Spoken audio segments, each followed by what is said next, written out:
Intellectual problems of the college freshman. Number. Variety. Lecture method. Note-taking. Amount of library work. High quality demanded. Necessity for making schedule. A college course consists in the formation of habits. Requires active effort on part of student. Importance of good form. Note-taking. Uses of notes. Lecture notes avoid verbatim reports. Maintain attitude of mental activity. Seek outline chiefly. Use notes in preparing next. Lesson. Reading notes summarize rather than copy. Read with questions in mind. How to read. How to make bibliographies. Laboratory notes content. Form. Miscellaneous hints. Brain action during study. The organ of mind. Gross structure. Microscopic structure. The neuron. The nervous impulse. The synapse. Properties of nervous tissue. Impressibility, conductivity, modifiability. Pathways used in study sensory, motor, association. Study is a process of making pathways in brain. Formation of study habits. Definition of habit. Examples. Inevitableness of habits in brain and nervous system. How to ensure useful habits. Choose what shall enter. Choose mode of entrance, choose mode of egress, go slowly at first, observe 4 maxims. Advantages and disadvantages of habit. Ethical consequences. Active imagination.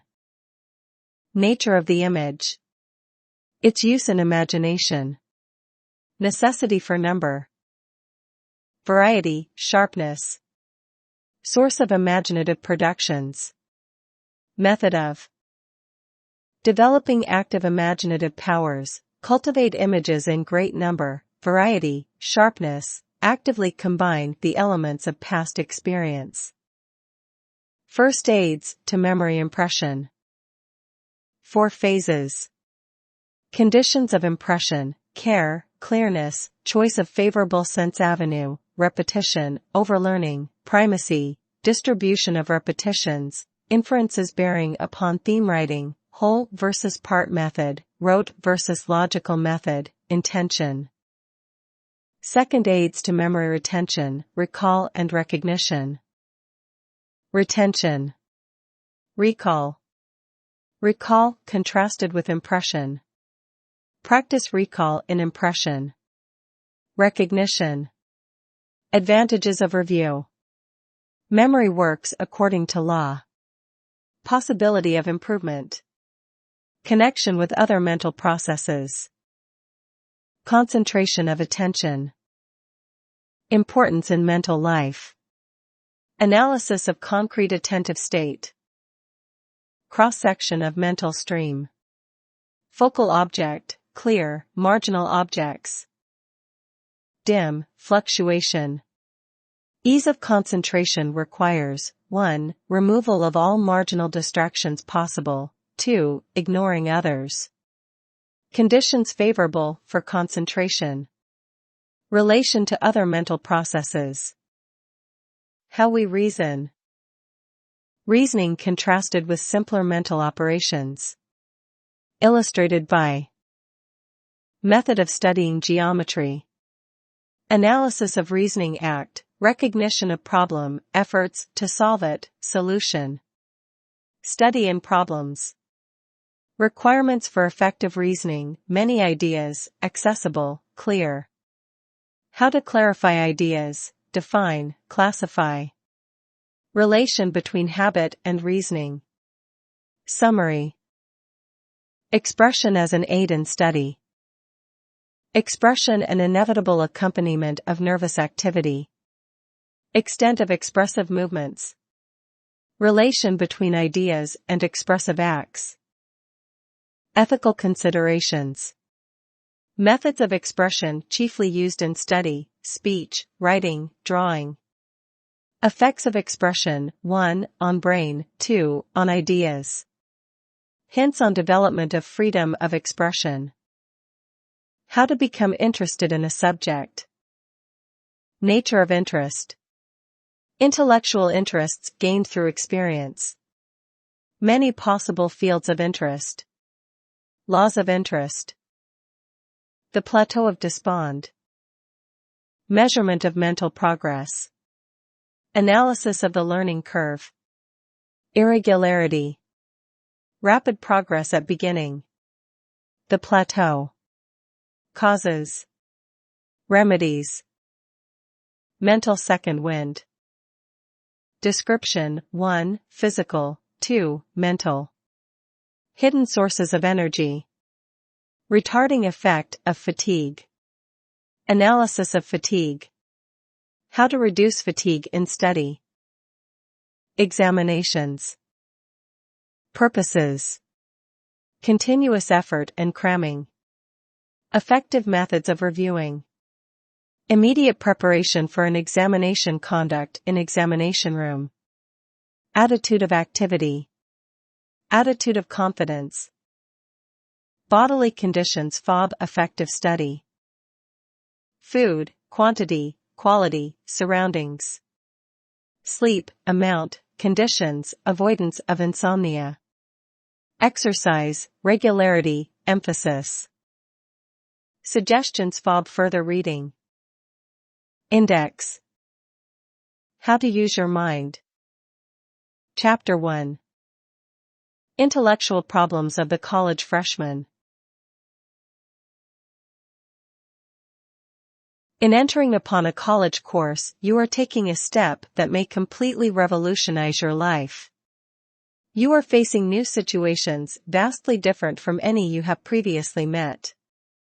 They are also of great variety, such as finding a place to eat and sleep, regulating your own finances, inaugurating a new social life, forming new friendships, and developing in body and mind. The problems connected with mental development will engage your chief attention. You are now going to use your mind more actively than ever before and should survey some of the intellectual difficulties before plunging into the fight. Perhaps the first difficulty you will encounter is the substitution of the lecture for the class recitation to which you were accustomed in high school. This substitution requires that you develop a new technic of learning, for the mental processes involved in an oral recitation are different from those used in listening to a lecture. The lecture system implies that the lecturer has a fund of knowledge about a certain field and has organized this knowledge in a form that is not duplicated in the literature of the subject. The manner of presentation, then, is unique and is the only means of securing the knowledge in just that form. As soon as the words have left the mouth of the lecturer, they cease to be accessible to you. Such conditions require a unique mental attitude and unique mental habits. You will be obliged, in the first place, to maintain sustained attention over long periods of time. The situation is not like that in reading, in which a temporary lapse of attention may be remedied by turning back and rereading. In listening to a lecture, you are obliged to catch the words on the fly. Accordingly, you must develop new habits of paying attention. You will also need to develop a new technic for memorizing, especially for memorizing things heard. As a partial aid in this, and also for purposes of organizing material received in lectures, you will need to develop ability to take notes. This is a process with which you have heretofore had little to do. It is a most important phase of college life, however, and will repay earnest study. Another characteristic of college study is the vast amount of reading required. Instead of using a single textbook for each course, you may use several. They may cover great historical periods and represent the ideas of many men.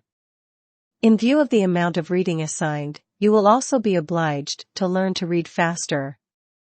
No longer will you have time to dawdle sleepily through the pages of easy texts, you will have to cover perhaps 50 or 100 pages of naughty reading every day. Accordingly, you must learn to handle books expeditiously and to comprehend quickly. In fact, economy must be your watchword throughout. A German lesson in high school may cover 30 or 40 lines a day, requiring an hour's preparation. A German assignment in college, however, may cover 4 or 5 or a dozen pages, requiring hard work for 2 or 3 hours. You should be warned also that college demands not only a greater quantity, but also a higher quality of work. When you were a high school student, the world expected only a high school student's accomplishments of you. Now you are a college student, however, and your intellectual responsibilities have increased. The world regards you now as a person of considerable scholastic attainment and expects more of you than before. In academic terms, this means that in order to attain a grade of 95 in college, you will have to work much harder than you did for that grade in high school, for here you have not only more difficult subject matter, but also keener competition for the first place. In high school, you may have been the brightest student in your class. In college, however, you encounter the brightest students from many schools. If your merits are going to stand out prominently, therefore, you must work much harder. Your work from now on must be of better quality. Not the least of the perplexities of your life as a college student will arise from the fact that no daily schedule is arranged for you. The only time definitely assigned for your work is the 15 hours a week, more or less, spent in the classroom. The rest of your schedule must be arranged by yourself. This is a real task and will require care and thought if your work is to be done with greatest economy of time and effort. This brief survey completes the catalogue of problems of mental development that will vex you most in adjusting your methods of study to college conditions. In order to make this adjustment, you will be obliged to form a number of new habits. Indeed, as you become more and more expert as a student, you will see that the whole process resolves itself into one of habit formation, for while a college education has two phases, the acquisition of facts and the formation of habits, it is the latter which is the more important. Many of the facts that you learn will be forgotten, many will be outlawed by time, but the habits of study you form will be permanent possessions. They will consist of such things as methods of grasping facts, methods of reasoning about facts, and of concentrating attention. In acquiring these habits, you must have some material upon which you may concentrate your attention, and it will be supplied by the subjects of the curriculum. You will be asked, for instance, to write innumerable themes in courses in English composition, not for the purpose of enriching the world's literature, nor for the delectation of your English instructor, but for the sake of helping you to form habits of forceful expression. You will be asked to enter the laboratory and perform numerous experiments, not to discover hitherto unknown facts, but to obtain practice in scientific procedure and to learn how to seek knowledge by yourself. The curriculum and the faculty are the means, but you yourself are the agent in the educational process. No matter how good the curriculum or how renowned the faculty, you cannot be educated without the most vigorous efforts on your part. Banish the thought that you are here to have knowledge pumped into you. To acquire an education, you must establish and maintain not a passive attitude but an active attitude. When you go to the gymnasium to build up a good physique, the physical director does not tell you to hold yourself limp and passive while he pumps your arms and legs up and down. Rather, he urges you to put forth effort, to exert yourself until you are tired. Only by so doing can you develop physical power. This principle holds true of mental development. Learning is not a process of passive soaking in. It is a matter of vigorous effort, and the harder you work the more powerful you become. In securing a college education, you are your own master. In the development of physical prowess, you are well aware of the importance of doing everything in good form. In such sports as swimming and hurdling, speed and grace depend primarily upon it. The same principle holds true in the development of the mind. The most serviceable mind is that which accomplishes results in the shortest time and with least waste motion. Take every precaution, therefore, to rid yourself of all superfluous and impeding methods. Strive for the development of good form in study. Especially is this necessary at the start. Now is the time when you are laying the foundations for your mental achievements in college. Keep a sharp lookout, then, at every point, to see that you build into the foundation only those materials and that workmanship which will support a masterly structure. Readings and exercises. Note numbers in parentheses refer to complete citations in bibliography at end of book. Readings: Fulton, 5, Lockwood, 11. Exercise 1. List concrete problems that have newly come to you since your arrival upon the campus. Exercise 2. List in order the difficulties that confront you in preparing your daily lessons. Exercise 3. Prepare a work schedule similar to that provided by the form in Chart I. Specify the subject with which you will be occupied at each period. Exercise 4. Try to devise some way of registering the effectiveness with which you carry out your schedule. Suggestions are contained in the summary, disposition of 1. As planned, 2. As spent. To divide the number of hours wasted by 24 will give a partial index of efficiency. Chapter 2. Note-taking. Most educated people find occasion, at some time or other, to take notes. Although this is especially true of college students, they have little success, as any college instructor will testify. Students, as a rule, do not realize that there is any skill involved in taking notes. Not until examination time arrives, and they try vainly to labor through a maze of scribbling, do they realize that there must be some system in note-taking. A careful examination of note-taking shows that there are rules or principles, which, when followed, have much to do with increasing ability in study. One criterion that should guide in the preparation of notes is the use to which they will be put. If this is kept in mind, many blunders will be saved. Notes may be used in 3 ways: as material for directing each day's study, for cramming, and for permanent, professional use. Thus a notebook may be a thing of far-reaching value. Notes you take now as a student may be valuable years hence in professional life. Recognition of this will help you in the preparation of your notes and will determine many times how they should be prepared. The chief situations in college which require note-taking are lectures, library reading, and laboratory work. Accordingly, the subject will be considered under these 3 heads. Lecture notes. When taking notes on a lecture, there are 2 extremes that present themselves: to take exceedingly full notes or to take almost no notes. One can err in either direction.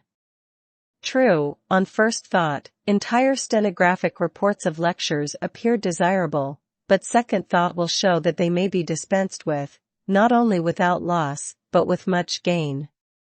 The most obvious objection is that too much time would be consumed in transcribing shorthand notes. Another is that much of the material in a lecture is undesirable for permanent possession.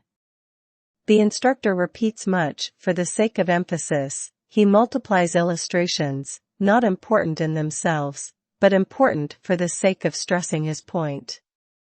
You do not need these illustrations in written form, however, for once the point is made you rarely need to depend upon the illustrations for its retention. A still more cogent objection is that if you occupy your attention with the task of copying the lecture verbatim, you do not have time to think, but become merely an automatic recording machine. Experienced stenographers say that they form the habit of recording so automatically that they fail utterly to comprehend the meaning of what is said. You as a student cannot afford to have your attention so distracted from the meaning of the lecture, therefore reduce your classroom writing to a minimum.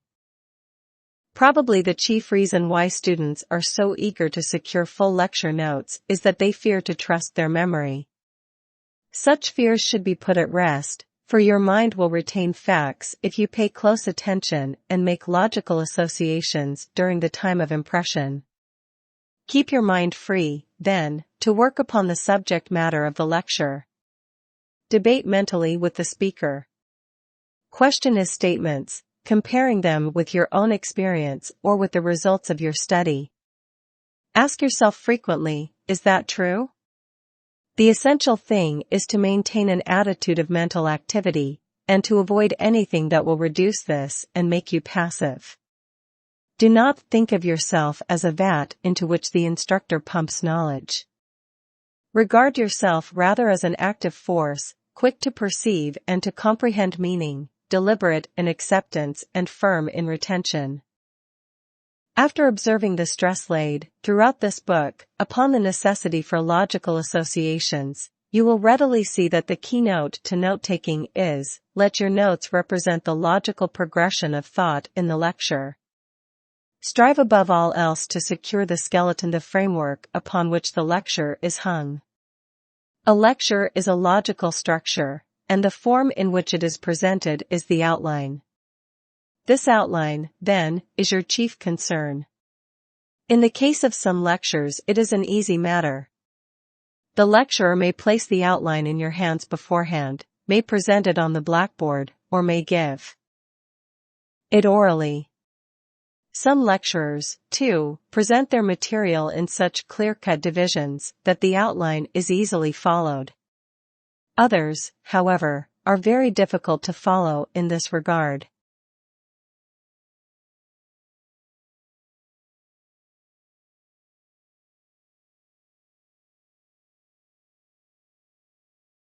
In arranging an outline, you will find it wise to adopt some device by which the parts will stand out prominently, and the progression of thought will be indicated with proper subordination of titles. Adopt some system at the beginning of your college course, and use it in all your notes. The system here given may serve as a model, using first the Roman numerals, then capitals, then Arabic numerals. I.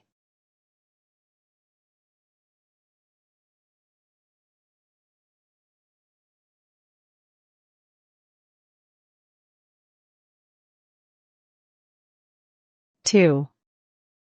A.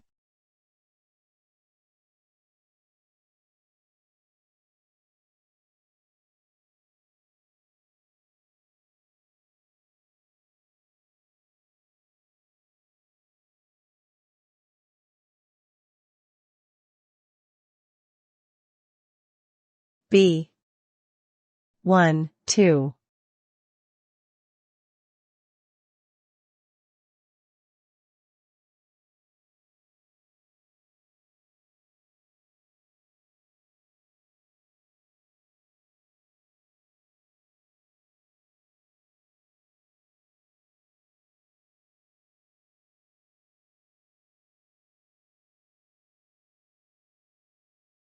A. B. 1.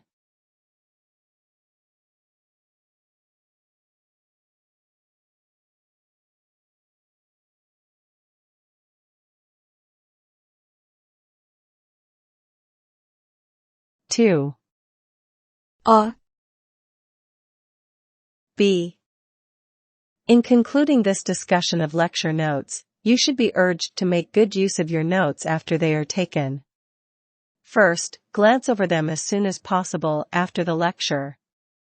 Inasmuch as they will then be fresh in your mind, you will be able to recall almost the entire lecture. You will also be able to supply missing parts from memory. Some students make it a rule to reduce all class notes to typewritten form soon after the lecture. This is an excellent practice, but is rather expensive in time. In addition to this after-class review, you should make a second review of your notes as the first step in the preparation of the next day's lesson. This will connect up the lessons with each other and will make the course a unified whole instead of a series of disconnected parts. Too often a course exists in a student's mind as a series of separate discussions, and he sees only the horizon of a single day. This condition might be represented by a series of disconnected links. A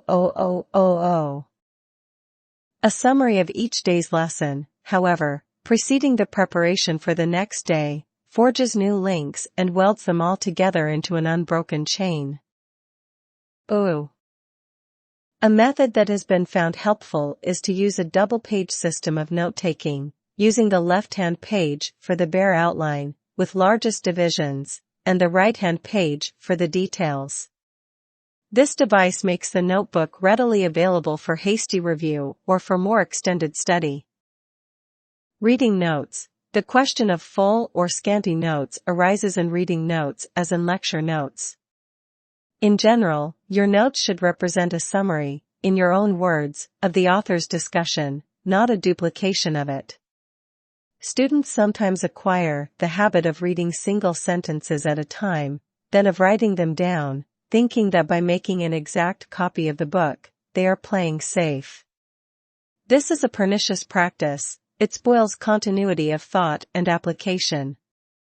Furthermore, isolated sentences mean little, and fail grossly to represent the real thought of the author. A better way is to read through an entire paragraph or section, then close the book and reproduce in your own words what you have read. Next, take your summary and compare with the original text to see that you have really grasped the point. This procedure will be beneficial in several ways. It will encourage continuous concentration of attention to an entire argument. It will help you to preserve relative emphasis of parts. It will lead you to regard thought and not words. You are undoubtedly familiar with the state of mind wherein you find yourself reading merely words and not following the thought. Lastly, material studied in this way is remembered longer than material read scrappily. In short, such a method of reading makes not only for good memory, but for good mental habits of all kinds. In all your reading, hold to the conception of yourself as a thinker, not a sponge. Remember, you do not need to accept unqualifiedly everything you read.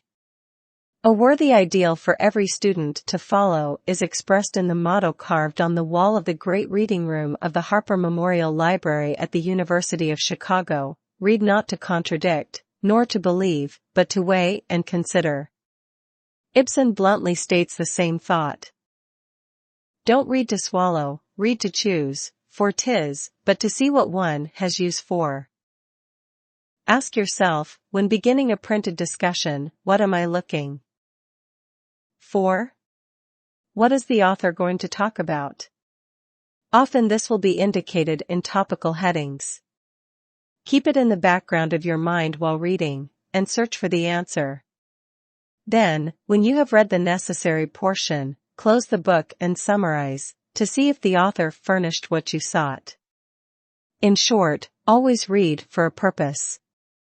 Formulate problems and seek their solutions. In this way will there be direction in your reading and your thought. This discussion of reading notes has turned into an essay on how to read, and you must be convinced by this time that there is much to learn in this respect, so much that we may profitably spend more time in discussing it. Every book you take up should be opened with some preliminary ceremony. This does not refer to the physical operation of opening a new book, but to the mental operation. In general, take the following steps. Observe the title. See exactly what field the book attempts to take over. Observe the author's name. If you are to use his book frequently, discover his position in the field. Remember, you are going to accept him as authority, and you should know his status. You may be told this on the title page, or you may have to consult Who's Who, or the biographical dictionary. Glance over the preface. Under some circumstances you should read it carefully. If you are going to refer to the book very often, make friends with the author, let him introduce himself to you. This he will do in the preface. Observe the date of publication, also, in order to get an idea as to the recency of the material. Glance over the table of contents. If you are very familiar with the field, and the table of contents is outlined in detail, you might advantageously study it and dispense with reading the book. On the other hand, if you are going to consult the book only briefly, you might find it necessary to study the table of contents in order to see the relation of the part you read to the entire work. Use the index intelligently, it may save you much time. You will have much to do throughout your college course with the making of bibliographies, that is, with the compilation of lists of books bearing upon special topics. You may have bibliographies given you in some of your courses, or you may be asked to compile your own. Under all circumstances, prepare them with the greatest care. Be scrupulous in giving references. There is a standard form for referring to books and periodicals as follows. C.R. Henderson, Industrial Insurance, 2D edition, Chicago, The University of Chicago Press, 1912, page 321. S.I. Curtis, The Place of Sacrifice, Biblical World, Volume 21, 1902, page 248_FF_. Laboratory notes. The form for laboratory notes varies with the science and is usually prescribed by the instructor. Reports of experiments are usually written up in the order: object, apparatus, method, results, conclusions. When detailed instructions are given by the instructor, follow them accurately. Pay special attention to neatness. Instructors say that the greatest fault with laboratory notebooks is lack of neatness. This reacts upon the instructor, causing him much trouble in correcting the notebook. The resulting annoyance frequently prejudices him, against his will, against the student. It is safe to assert that you will materially increase your chances of a good grade in a laboratory course by the preparation of a neat notebook. The keynote of the 20th century is economy, the tendency in all lines being toward the elimination of waste. College students should adopt this aim in the regulation of their study affairs, and there is much opportunity for applying it in note-taking. So far, the discussion has had to do with the content of the notebook, but its form is equally important. Much may be done by utilization of mechanical devices to save time and energy. First, write in ink. Pencil marks blur badly and become illegible in a few months. Remember, you may be using the notebook 20 years hence, therefore make it durable. Second, write plainly. This injunction ought to be superfluous, for common sense tells us that writing which is illegible cannot be read even by the writer, once it has grown cold. Third, take care in forming sentences. Do not make your notes consist simply of separate, scrappy jottings. True, it is difficult, under stress, to form complete sentences. The great temptation is to jot down a word here and there and trust to luck or an indulgent memory to supply the context at some later time. A little experience, however, will quickly demonstrate the futility of such hopes, therefore strive to form sensible phrases, and to make the parts of the outline cohere. Apply the principles of English composition to the preparation of your notebook. A fourth question concerns size and shape of the notebook. These features depend partly upon the nature of the course and partly upon individual taste. It is often convenient and practicable to keep the notes for all courses in a single notebook. Men find it advantageous to use a small notebook of a size that can be carried in the coat pocket and studied at odd moments. A fifth question of a mechanical nature is, which is preferable, bound or loose-leaf notebooks?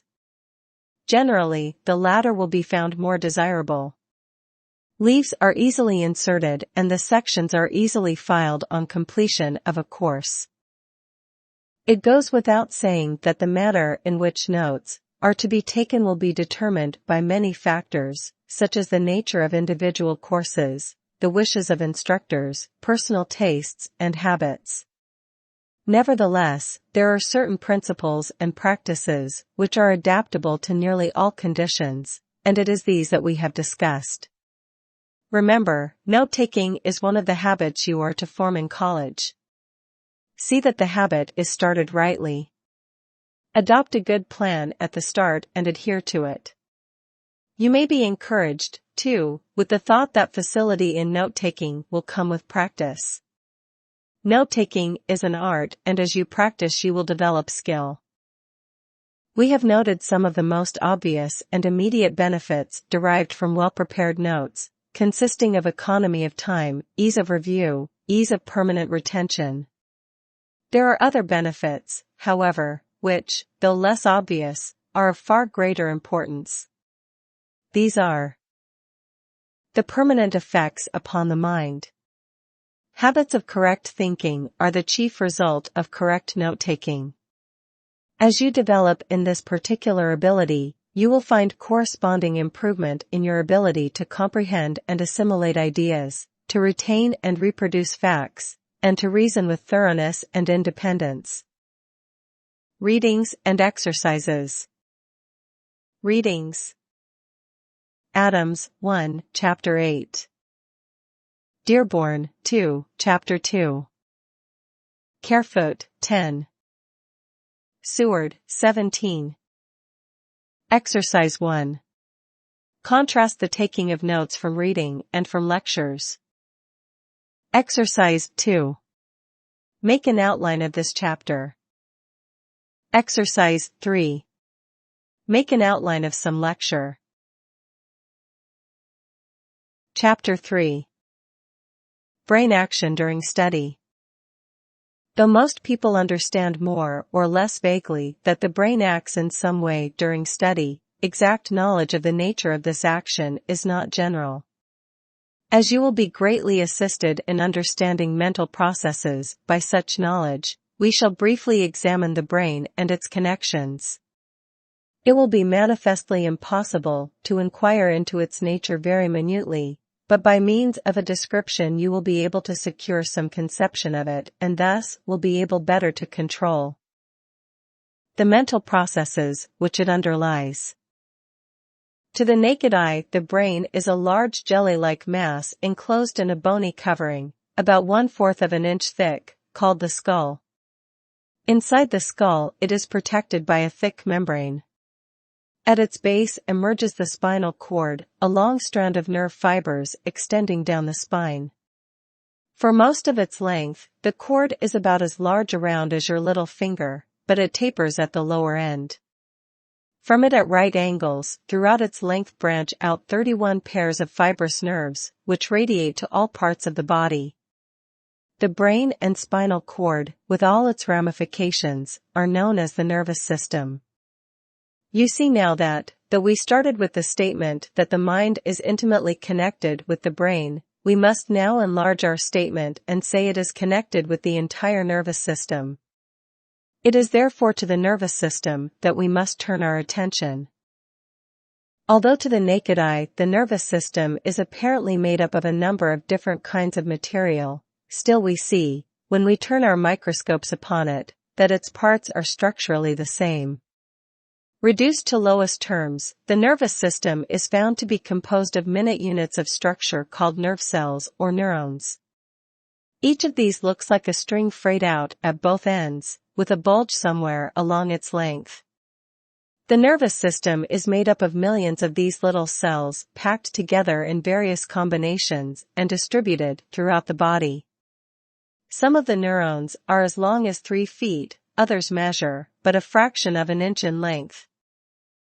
We do not know exactly how the mind, that part of us which feels, reasons and wills, is connected with this mass of cells, called the nervous system.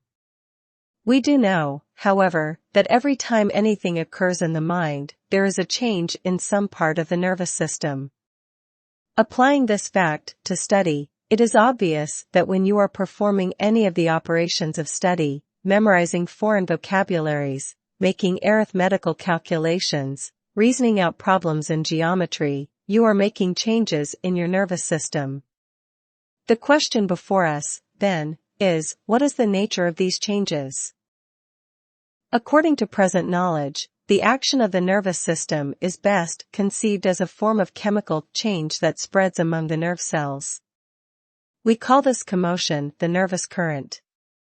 It is very rapid, moving faster than 100 feet a second, and runs along the cells in much the same way as a spark runs along a train of gunpowder. It is important to note that neurons never act singly, they always act in groups, the nervous current passing from neuron to neuron.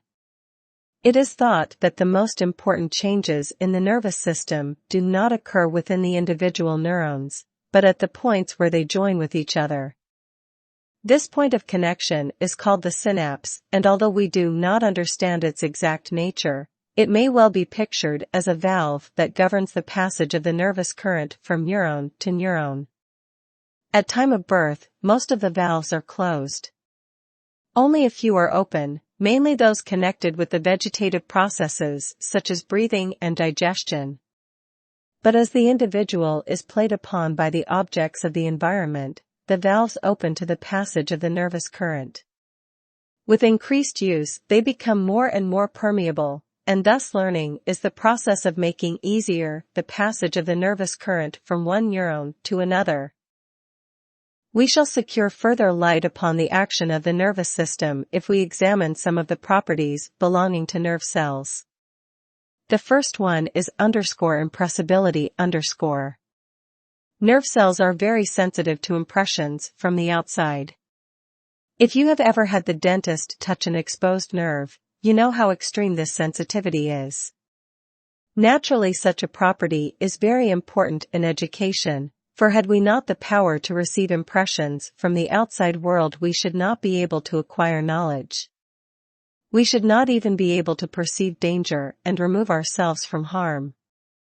If we compare a man's body to a building, calling the steel framework his skeleton and the furnace and power station his digestive organs and lungs, the nervous system would include, with other things, the thermometers, heat regulators, electric buttons, doorbells, valve openers, the parts of the building, in short, which are specifically designed to respond to influences of the environment. The second property of nerve cells, which is important in study, is conductivity. As soon as a neuron is stimulated at one end, it communicates its excitement, by means of the nervous current, to the next neuron or to neighboring neurons. Just as an electric current might pass along one wire, thence to another, and along it to a third, so the nervous current passes from neuron to neuron. As might be expected, the two functions of impressibility and conductivity are aided by such an arrangement of the nerve cells that the nervous current may pass over definitely laid pathways. These systems of pathways will be described in a later paragraph. The third property of nerve cells, which is important in study, is modifiability. That is, impressions made upon the nerve cells are retained. Most living tissue is modifiable to some extent. The features of the face are modifiable, and if one habitually assumes a peevish expression, it becomes, after a time, permanently fixed. The nervous system, however, possesses the power of modifiability to a marked degree, even a single impression sufficing to make striking modification. This is very important in study, being the basis for the retentive powers of the mind. Having examined the action of the nervous system in its simplicity, we have now to examine the ways in which the parts of the nervous system are combined. We shall be helped if we keep to the conception of it as an aggregation of systems or groups of pathways. Some of these we shall attempt to trace out. Beginning with those at the outermost parts of the body, we find them located in the sense organs, not only within the traditional 5, but also within the muscles, tendons, joints, and internal organs of the body such as the heart and digestive organs. In all these places, we find ends of neurons which converge at the spinal cord and travel to the brain. They are called sensory neurons, and their function is to carry messages inward to the brain. Thus, the brain represents, in great part, a central receiving station for impressions from the outside world. The nerve cells carrying messages from the various parts of the body terminate in particular areas. Thus, an area in the back part of the brain receives messages from the eyes. Another area near the top of the brain receives messages from the skin. These areas are quite clearly marked out and may be studied in detail by means of the accompanying diagram. There is another large group of nerve cells which, when traced out, are found to have one terminal in the brain and the other in the muscles throughout the body. The area in the brain where these neurons emerge is near the top of the brain in the area marked _motor_ on the diagram. From here, the fibers travel down through the spinal cord and out to the muscles. The nerve cells in this group are called motor neurons, and their function is to carry messages from the brain out to the muscles, for a muscle ordinarily does not act without a nervous current to set it off.